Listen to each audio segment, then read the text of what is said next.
មួយឆ្នាំអង្គការមុងរទ្ធីចាយទុនជាង$150 លានអាមេរិកក្នុងវិស័យចិញ្ចឹមជ្រូករួមចំណែកដល់ការកាត់បន្ថយការនាំចូលពីក្រៅប្រទេសអស់រយៈពេល16ឆ្នាំកន្លងមកនេះពលគឺចាប់តាំងពីឆ្នាំ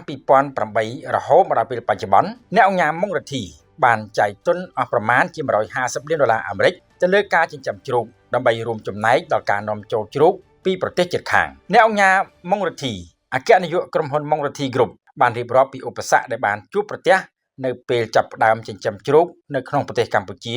ដំបូងដោយលោកបានទៅនាំចូលពូជជ្រូកពីប្រទេសអង់គ្លេសនិងត្រូវដឹកឆ្លងកាត់ប្រទេសថៃតាមរយៈជើងហោះហើរនៅពេលមួយនោះយន្តហោះដឹកជ្រូកត្រូវដឹកឆ្លងកាត់ប្រទេសថៃ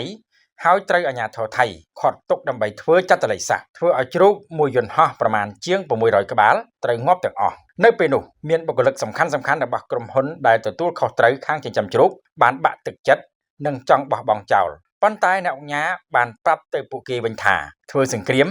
គ្រាន់តែស្លាប់ទាហានប៉ុន្មាននាក់យើងក៏នាំគ្នារត់ចោលសមរភូមិនោះមិនមែនជាអ្នកប្រយុទ្ធពិតប្រាកដនោះទេសូមនៅបន្តទៀតរាល់ការខាតបង់គឺអ្នកអង្គការនឹងធានារ៉ាប់រងក្រោយមកអ្នកទាំងនោះក៏បានបន្តនៅជាមួយអ្នកអង្គការដើម្បីជំនះឧបសគ្គហើយក៏ទទួលបានជោគជ័យ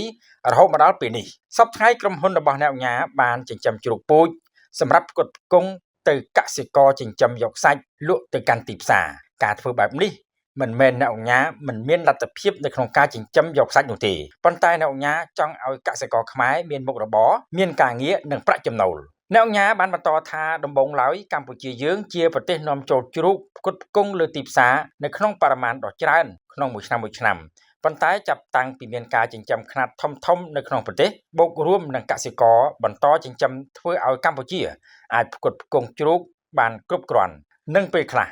អាចជ្រៀតនាំចេញទៅកាន់ប្រទេសដែលធ្លាប់ចូលមកប្រទេសកម្ពុជាបានម្ដងម្កាលនោះដែរអ្នកអង្គការក៏បានអំពាវនាវទៅដល់អ្នកមានលុយនៅក្នុងប្រទេសកម្ពុជា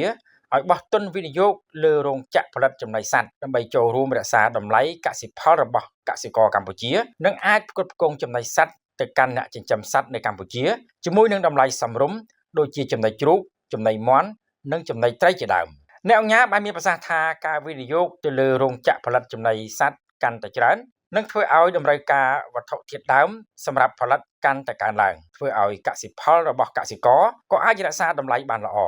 ម្យ៉ាងវិញទៀតនៅពេលដែលកម្ពុជាមានរោងចក្រផលិតកាន់តែច្រើនក៏អាចផ្គត់ផ្គង់ចំណីសត្វទៅកាន់កសិករបានគ្រប់គ្រាន់ដែលអាចកាត់បន្ថយបានការនាំចូលពីក្រៅប្រទេសធ្វើឲ្យកសិករទទួលបានចំណីសត្វដែលមានតម្លៃទាបជាងនិងអាចរកប្រាក់ចំណេញបានខ្ពស់ពីមុខរបរចិញ្ចឹមសត្វ